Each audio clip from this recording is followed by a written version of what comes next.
Hi friends, நான் இந்த வீடியோவில் ஜனவரி 2025க்கான கரண்ட் அஃபேர்ஸ் சொல்கிறேன். எங்களுடைய டிஎன்பிசி தொடர்பான மற்ற வீடியோ உங்களுக்கு வேணும்னா கீழே டிஸ்கிரிப்ஷனில் உள்ள பிளேலிஸ்ட் லிங்கை கிளிக் பண்ணுங்கள். எங்களுடைய வீடியோ உங்களுக்கு யூஸ்ஃபுல்லாக இருந்துச்சுன்னா கண்டிப்பாக மற்றவங்களுக்கும் ஷேர் பண்ணுங்கள். நாங்கள் போடுற வீடியோ உங்களுக்கு நோட்டிஃபிகேஷனில் வரணும்னா எங்களுடைய சேனலை சப்ஸ்கிரைப் பண்ணிக்கிட்டு பக்கத்தில் இருக்கிற பெல் ஐக்கானில் ஆளுங்கிற ஆப்ஷனை கிளிக் பண்ணிக்கோங்க. ஃபஸ்ட்டு கரண்ட் அஃபேர் பார்ப்போம். கூடங்குளம் அணுமின் நிலையத்துக்கு 6வது அணு உலையை அனுப்பியிருக்கு ரஷ்யா. கூடங்குளம் அணுமின் நிலையத்திற்கு 6வது அணு உலையை அனுப்பியிருக்கு ரஷ்யா.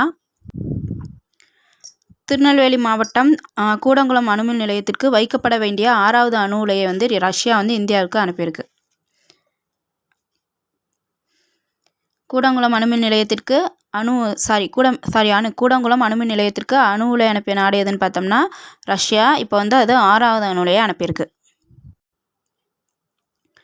அடுத்த கரண்ட் அஃபேர் பார்த்தோம்னா சிஆர்பிஎஃப் தலைமை இயக்குனராக ஞானேந்திர பிரதாப் சிங்கிறவங்க நியமனம் செய்யப்பட்டிருக்காங்க. சிஆர்பிஎஃப்பின் தலைமை இயக்குனராக ஞானேந்திர பிரதாப் சிங் அப்படிங்கிறவங்க நியமனம் செய்யப்பட்டிருக்காங்க. மத்திய ரிசர்வ் காவல் படையான சிஆர்பிஎஃப்போட தலைமை இயக்குனராக யார் நியமனம் செஞ்சுருக்காங்கன்னு பார்த்தோம்னா ஞானேந்திர பிரதாப் சிங்.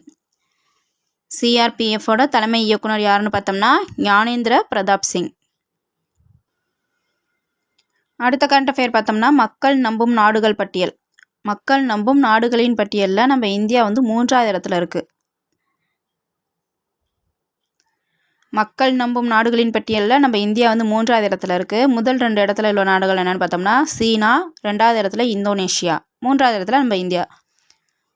சீனாலாம் ஃபஸ்ட் இடத்துல இருக்குது. இது படிக்கும் போதே கொஞ்சம் எதாவது கம்பேர் பண்ணி படித்தோம்னா நமக்கு ஈஸியாக இருக்கும். கொரோனாவை பரப்புன சீனாவெல்லாம் மக்கள் நம்புகிறாங்க, நம்மளை 3வது இடத்துல தான் நம்புகிறாங்க. 2வது இடத்துல பார்த்தோம்னா இந்தோனேஷியா.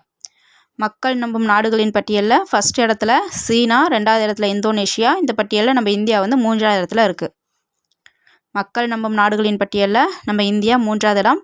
முதல் இடத்துல சீனா, 2வது இடத்துல இந்தோனேஷியா. அடுத்த கரண்ட் அஃபேர் பார்த்தோம்னாக்கா உலக சுகாதார அமைப்பிலிருந்து வெளியேறோம் அப்படின்ட்டு அமெரிக்கா சொல்லியிருக்காங்க. அமெரிக்காவோட அதிபராக 2வது தடவையாக டொனால்டு ட்ரம்ப் அவங்க பதவியேற்றிருக்காங்க. அவங்க பதவியேற்றதுலேருந்து புது அறிவிப்புகள் கொஞ்சம் சொல்லிகிட்டு இருக்காங்க. அதே போல் உலக சுகாதார அமைப்பிலிருந்து வெளியேறோம் அப்படின்ட்டு அந்த இதில் அவங்க தீர்மானத்தில் கையெழுத்திட்டிருக்காங்க.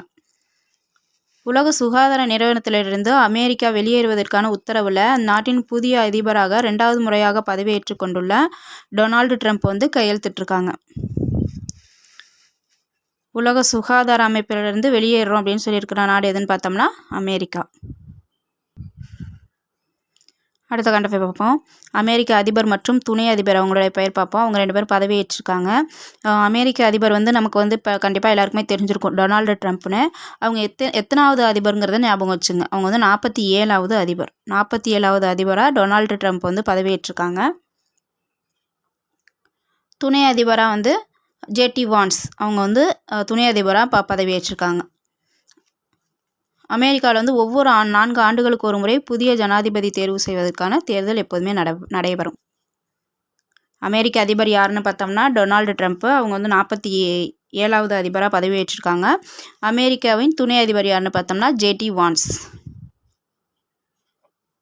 அமெரிக்காவில் பார்த்தோம்னா ஒவ்வொரு 4 ஆண்டுகளுக்கு ஒரு முறையும் அதிபர் பதவிக்கான தேர்தல் நடைபெறும். அடுத்த கரண்ட் அஃபேர் பார்த்தோம்னா இந்தியாவில் மிகவும் ஏழ்மையான மாநிலம் எதுன்னு சொல்லியிருக்காங்கன்னா பீகார்னு சொல்லியிருக்காங்க. யார் இந்த அறிக்கையை வெளியிட்டிருக்காங்கன்னு பார்த்தோம்னா ஐக்கிய நாடுகளின் வளர்ச்சி திட்டம் மற்றும் ஆக்ஸ்போர்ட் வறுமை மற்றும் மனித மேம்பாடு ஆகியவற்றால் இந்த பட்டியல் வெளியிடப்பட்டிருக்கு. இந்தியாவில் மிகவும் ஏழ்மையான மாநிலம் எதுன்னு பார்த்தோம்னா பீகார். அதாவது வறுமை ஒழிப்பில் மிகவும் பின்தங்கிய மாநிலங்கிற வரிசையை விட்டுருக்காங்க. அதில் பீகார் முதலிடத்திலும், 2வது இடத்துல ஜார்க்கண்ட், 3வது இடத்துல உத்தரப்பிரதேசம், 4வது இடத்துல மத்திய பிரதேசம், 5வது இடத்துல மேகாலயா. ஏழ்மையான மாநிலங்கிறதுல பீகார் முதலிடத்துல. அதாவது ரொம்ப ஏழ்மையாக இருக்கிறவங்கலேருந்து வரிசையிலேருந்து சொல்லியிருக்காங்க. பீகார், ஜார்க்கண்ட், உத்தரப்பிரதேசம் இவங்கெல்லாம் ஏழ்மையானவங்க. பீகார் அடுத்த இடத்துல ஜார்க்கண்ட், உத்தரப்பிரதேசம், மத்திய பிரதேசம், மேகாலயா. ஏழ்மை இல்லாதவங்க யாருன்னு பார்த்தோம்னா கேரளாவை சொல்லியிருப்பாங்க. வறுமை குறைவான மாநிலம்னு கேரளாவை சொல்லியிருக்காங்க. அதே போல் நம்ம தமிழ்நாட்டில் எவ்வளோ வறுமை இருக்குதுன்னு பார்த்தோம்னா 4.89%. மிகவும் ஏழ்மையான மாநிலம், அதாவது வறுமை ஒழிப்பில் மிகவும் பின்தங்கியுள்ள மாநிலமாக பீகாரை சொல்கிறாங்க. அடுத்து ஜார்க்கண்ட், உத்தரப்பிரதேசம், மத்திய பிரதேசம், அடுத்து மேகாலயா அந்த வரிசையில் கொடுத்துருப்பாங்க. அடுத்து வந்து வறுமை குறைவான மாநிலம், அதாவது ஏழ்மை இல்லாத மாநிலமாக எது சொல்லியிருக்காங்கன்னா கேரளா. நம்ம தமிழ்நாட்டில் வறுமை பார்த்தோம்னா 4.89% இருக்கிறதா சொல்லியிருக்காங்க. இந்தியாவில் மிகவும் ஏழ்மையான மாநிலம்னு எதை சொல்லியிருக்காங்கன்னா பீகார். இந்த பட்டியலில் முதலிடத்துல பீகார், 2வது இடத்துல ஜார்க்கண்ட், 3வது இடத்துல உத்தரப்பிரதேசம், 4வது இடத்துல மத்திய பிரதேசம், 5வது இடத்துல மேகாலயா. அடுத்த கரண்ட் அஃபேர் பார்த்தோம்னா பிறப்புரிமை அடிப்படையில் இனி தானாக அமெரிக்க குடியுரிமை பெற முடியாது அப்படின்ட்டு அமெரிக்க அதிபராக பதவியேற்றிருக்க டொனால்ட் ட்ரம்ப் வந்து சொல்லியிருக்காங்க. என்ன சொல்லியிருக்காங்கன்னா, இப்போ அங்கே ஏதாவது ஒரு குழந்தை பிறகுது, அவங்க அம்மாவும் அப்பாவுமே வந்து அமெரிக்காவை சார்ந்தவங்க கிடையாது, வெளிநாட்டை சேர்ந்தவங்க. அவங்க வந்து வேலைக்காக அவங்க வந்து இருக்கும்போது அங்கே ஒரு குழந்தை பிறக்குதுனாக்கா அந்த குழந்தைக்கு வந்து குடியுரிமை கொடுப்பாங்க. பிறப்புரிமை அடிப்படையில் அவங்க வந்து குடியுரிமை கொடுப்பாங்க.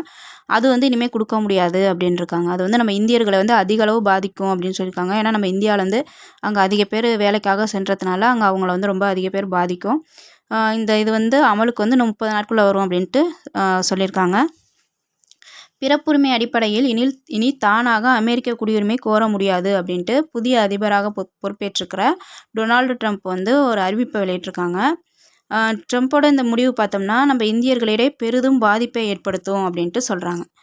ஏன்னு எடுத்துக்கிட்டோம்னாக்கா, லட்சக்கணக்கான இந்தியர்கள் பார்த்தோம்னா தற்காலிக விசா அடிப்படையில் அமெரிக்காவில் தங்கி வேலை செஞ்சுக்கிட்டு வர்றாங்க. அவங்க வந்து அங்கே குழந்தை பெற்றுக்கும்போது அங்கே பெற்றோட குடியுரிமையோ அல்லது அவங்க குடியேற்ற நிலையையோ அவங்க வந்து கருத்தில் எடுத்துக்க மாட்டாங்க. எடுத்துக்காமல் யாராக இருந்தாலும் அங்கே பிறக்கிற குழந்தைக்கு வந்து தானாக அமெரிக்க குடியுரிமை வழங்கும் நடைமுறை இது வரைக்கும் கடைப்பிடிக்கப்பட்டு தான் வந்துக்கிட்டு இருக்காங்க. இப்போ வந்து அமெரிக்காவில் வந்து பிறப்புரிமை அடிப்படையில் யாரும் அமெரிக்க குடியுரிமை கோர முடியாது அப்படிங்கிறது திட்டவட்டமாக அறிவிச்சிருக்காங்க புதிய அதிபராக பதவியேற்றிருக்கிற டொனால்டு ட்ரம்ப். அப்போ இன்னும் அந்த இது வந்து நடைமுறையில் தான் இருக்குது. 30 நாள் வந்து அவகாசம் கொடுத்துருக்காங்க. இந்த புதிய திட்டம் வந்து 30 நாட்களில் அமலுக்கு வரும் அப்படின்னு சொல்லியிருக்காங்க. இன்னும் அங்கே நடைமுறைப்படுத்தலை. பிறப்புரிமை அடிப்படையில் அமெரிக்க குடியுரிமை கிடையாது அப்படின்னு இருக்காங்க. இது இந்த இந்தியர்களை வந்து அதிக அளவு பாதிக்கும் அப்படின்ட்டு சொல்கிறாங்க. பிறப்புரிமை அடிப்படையில் இனி தானாக குடியுரிமை கிடையாது அப்படின்ட்டு எங்கே சொல்லியிருக்காங்கன்னா அமெரிக்காவில்.